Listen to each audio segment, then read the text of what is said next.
ನಮಸ್ಕಾರ ವೀಕ್ಷಕರೇ, ಇವತ್ತಿನ ವಿಡಿಯೋದಲ್ಲಿ ಹೇಳ್ತಾ ಇರೋವಂಥ ವಿಷಯ ಏನಪ್ಪ ಅಂದರೆ, ರಾಮಾಯಣ ಮತ್ತು ದಸರೆಯ ನಡುವೆ ಏನು ಸಂಬಂಧ ಅನ್ನೋದನ್ನು.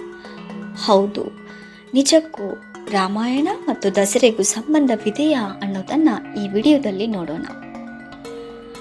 ಭಾರತೀಯ ಸಂಸ್ಕೃತಿ, ಪುರಾಣ ಮತ್ತು ಇತಿಹಾಸವು ಅತಿ ಗಾಢವಾದ ಸಂಬಂಧ ಹೊಂದಿದೆ.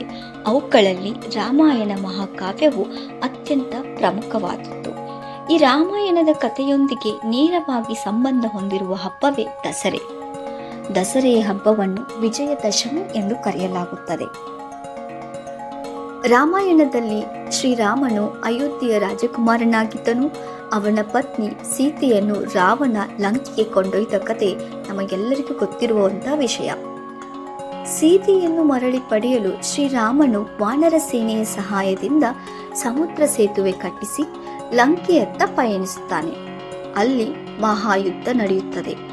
ರಾಮ ರಾವಣರ ಯುದ್ಧದಲ್ಲಿ ಕೊನೆಗೆ ಸತ್ಯ, ಧರ್ಮ, ನ್ಯಾಯದ ಪರವಾದ ರಾಮನು ಜಯಶಾಲಿಯಾಗುತ್ತಾನೆ.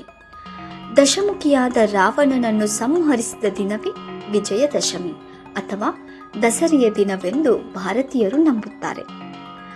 ದಸರೆಯು ಅಸತ್ಯದ ಮೇಲೆ ಸತ್ಯದ ವಿಜಯ, ಅಧರ್ಮದ ಮೇಲೆ ಧರ್ಮದ ಜಯ ಎಂದು ಪ್ರತಿಪಾದಿಸುತ್ತದೆ. ರಾಮಾಯಣದ ಈ ಘಟನೆ ದಸರೆಯ ಮೂಲ ಕಥೆ. ಹೀಗಾಗಿ ಪ್ರತಿ ವರ್ಷ ದಸರೆಯ ದಿನದಲ್ಲಿ ರಾವಣನ ಪ್ರತಿಮೆಯನ್ನು ಸುಡುವ ಸಂಪ್ರದಾಯವು ನಮ್ಮ ದೇಶದ ಹಲವೆಡೆ ಕಡೆ ಇದೆ. ಇದರ ಮೂಲಕ ಜನರು ಕೆಟ್ಟದ್ದನ್ನು ತೊರೆದು ಒಳ್ಳೆಯದನ್ನು ಸ್ವೀಕರಿಸಬೇಕು ಎಂಬ ಸಂದೇಶವನ್ನು ನೀಡಲಾಗುತ್ತದೆ. ದಸರೆ ಹಬ್ಬವನ್ನು ಭಾರತದ ಬಹುತೇಕ ರಾಜ್ಯಗಳಲ್ಲಿ ವೈವಿಧ್ಯಮಯ ರೀತಿಯಲ್ಲಿ ಆಚರಿಸುತ್ತಾರೆ. ಉತ್ತರ ಭಾರತದಲ್ಲಿ ರಾಮಲೀಲೆ ಎಂಬ ನಾಟಕವನ್ನು ಹಮ್ಮಿಕೊಳ್ಳುತ್ತಾರೆ. ಇದರಲ್ಲಿ ರಾಮಾಯಣದ ಕಥೆಯನ್ನು ನಾಟಕ ರೂಪದಲ್ಲಿ ಪ್ರದರ್ಶಿಸಿ ಕೊನೆಗೆ ರಾವಣನ ದಹನವನ್ನು ನಡೆಸುತ್ತಾರೆ. ನಿಮಗೂ ಈ ವಿಡಿಯೋ ಇಷ್ಟ ಆಕೈತಿ ಅನ್ಕೊಂಡೀನಿ. ಇಷ್ಟ ಆದಲ್ಲಿ ಲೈಕ್ ಮಾಡಿ, ಕಮೆಂಟ್ ಮಾಡಿ, ಶೇರ್ ಮಾಡಿ, ಹಾಗೆ ತಪ್ಪದೆ ಬೆಲ್ ಐಕಾನನ್ನು ಪ್ರೆಸ್ ಮಾಡಿ. ನೀವೆಲ್ಲರೂ ಬೆಲ್ ಐಕಾನನ್ನು ಪ್ರೆಸ್ ಮಾಡಿರಿ ಅಂದ್ಕೊಂಡೀನಿ. ಹಂಗಂದ್ರೆ ನೋಡೋಣ ಬರ್ರಿ. ದಕ್ಷಿಣ ಭಾರತದಲ್ಲಿ ಅಲಂಕೃತ ಗೊಂಬೆಗಳ ಬೊಂಬೆಯ ಹಬ್ಬ ನಡೆಯುತ್ತದೆ. ಮೈಸೂರು ದಸರೆಯು ರಾಮಾಯಣದ ಸತ್ಯ ಅಸತ್ಯದ ಸಂದೇಶವನ್ನು ಸಾರುವ ದೊಡ್ಡ ಉತ್ಸವವಾಗಿದೆ. ರಾಮಾಯಣ ನಮಗೆ ಕೇವಲ ಪುರಾಣ ಕಥೆಯಲ್ಲ, ಅದು ಜೀವನದ ಪಾಠ, ಶ್ರದ್ಧೆ, ನಂಬಿಕೆ, ಸಹನೆ, ಧರ್ಮ ಪಾಲನೆ ಹಾಗೂ ಸತ್ಯನಿಷ್ಠೆಯಿಂದ ಬದುಕಿದರೆ ಜೀವನದಲ್ಲಿ ಯಾವ ಕಷ್ಟ ಬಂದರೂ ಜಯ ಸಾಧಿಸಬಹುದು ಎಂಬುದನ್ನು ರಾಮನ ಜೀವನದಿಂದ ತಿಳಿಯಬಹುದು. ದಸರೆಯ ಹಬ್ಬವು ಈ ಪಾಠವನ್ನು ಪ್ರತಿ ವರ್ಷ ನೆನಪಿಸುತ್ತದೆ.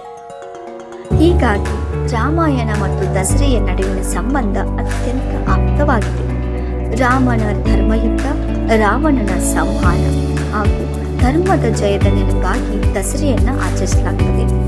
ಈ ಹಬ್ಬವನ್ನು ಎಲ್ಲರಿಗೂ ಸತ್ಯ, ಧರ್ಮ ಮತ್ತು ನೀತಿಯ ಮಾರ್ಗವನ್ನು ತೋರಿಸುವುದಲ್ಲದೆ ಜೀವನದಲ್ಲಿ ಯಾವತ್ತಿಗೂ ಕೆಟ್ಟದ್ದನ್ನು ತೊರೆದು ಒಳ್ಳೆಯದನ್ನು ಬೆಳೆಸಬೇಕು ಎಂಬ ಸಂದೇಶವನ್ನು ನೀಡುತ್ತದೆ.